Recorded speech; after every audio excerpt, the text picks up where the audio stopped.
విద్యార్థులకు నాణ్యమైన విద్య, నిరుద్యోగులకు ఉద్యోగ అవకాశాలు కల్పించడమే తమ ప్రభుత్వ లక్ష్యమన్నారు సీఎం రేవంత్ రెడ్డి. రాష్ట్రంలో స్కిల్ యూనివర్సిటీలు ఏర్పాటు చేస్తామని చెప్పారు. రాష్ట్రంలో ఉన్న 64 ఐటీఐలను ఏటీసీలుగా అప్గ్రేడేషన్ చేస్తామని హామీ ఇచ్చారు. సర్టిఫికేట్లు జీవన ప్రమాణాలను పెంచవని, నైపుణ్యంతోనే ఉద్యోగ అవకాశాలు లభిస్తాయన్నారు. మల్లేపల్లి ఐటీఐలో స్కిల్ డెవలప్మెంట్ సెంటర్ను ప్రారంభించారు సీఎం రేవంత్. ఇటు ఆయా శాఖలపై వరుస రివ్యూలు చేశారు మంత్రులు. ప్రజలకిచ్చిన ప్రతి హామీని నెరవేర్చే దిశగా తీవ్ర కసరత్తు చేస్తున్నారు.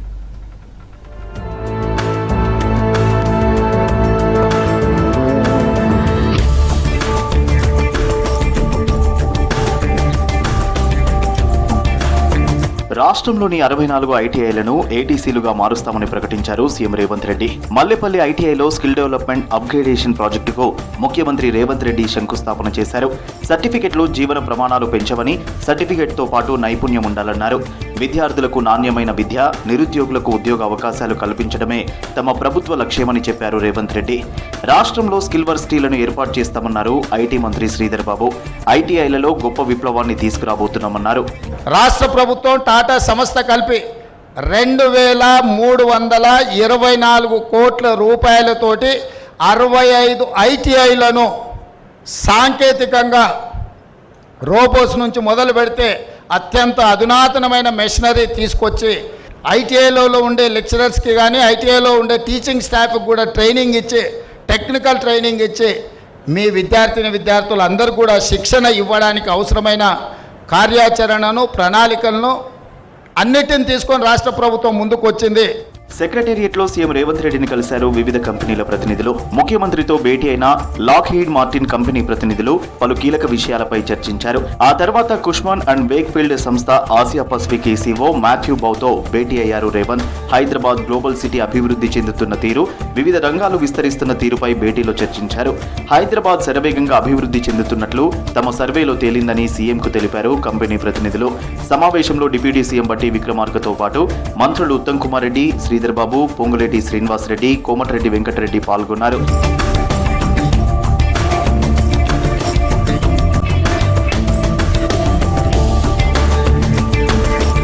విద్య మాత్రమే సమాజాన్ని, దేశాన్ని మారుస్తుందన్నారు మంత్రి శ్రీధర్ బాబు. అంతర్జాతీయ స్థాయిలో విద్యా ప్రమాణాలు మెరుగుపడాల్సిన అవసరం ఉందని తెలిపారు.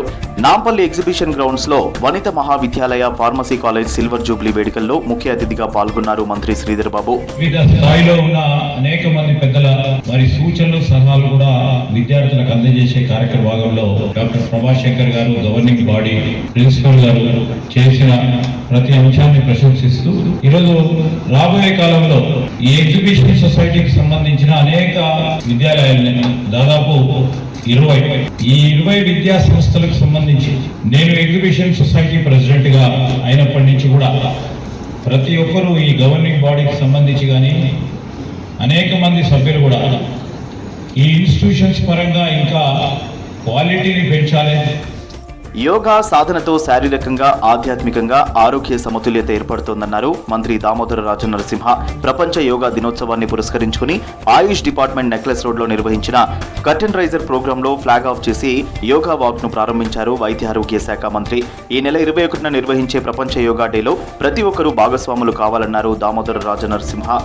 విశ్వాసాలకు, మతాలకు అతీతంగా ధ్యానము, శరీరము, దృఢత్వము, స్టెబిలిటీ, ఎంత స్ట్రెస్ ఉన్నా ఆ తట్టుకునే మార్గాన్ని చూపెట్టేది యోగా. ఎక్సైజ్ శాఖలో త్వరలో భర్తీలు చేపడతామన్నారు మంత్రి జూపల్లి కృష్ణారావు. అబ్కారీ భవన్లో ఎక్సైజ్ ఉన్నతాధికారులతో సమావేశమయ్యారు. మద్యం తయారీ, అమ్మకాలపై సమీక్ష చేశారు. డ్రగ్స్ కంట్రోల్, గంజాయి అమ్మకాలు, నాటుసారా తయారీపై కఠిన చర్యలు తీసుకోవాలని అధికారులను ఆదేశించారు మంత్రి. సమావేశానికి ఎక్సైజ్ శాఖ కమిషనర్ శ్రీధర్తో పాటు ఉన్నతాధికారులు హాజరయ్యారు.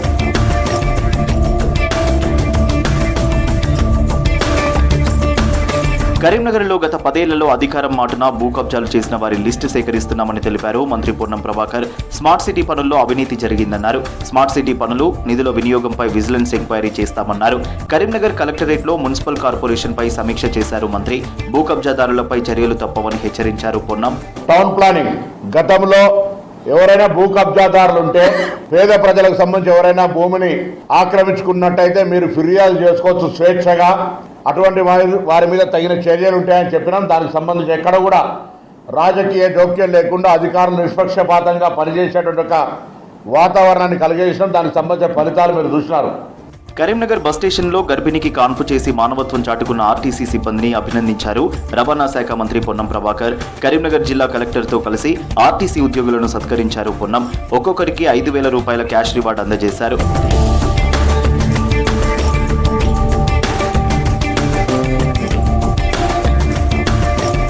తిరుమల శ్రీవారిని దర్శించుకున్నారు వ్యవసాయ శాఖ మంత్రి తుమ్మల నాగేశ్వరరావు. ఆలయ అధికారులు శ్రీవారి తీర్థ ప్రసాదాలు అందజేసి పట్టు వస్త్రంతో సత్కరించారు.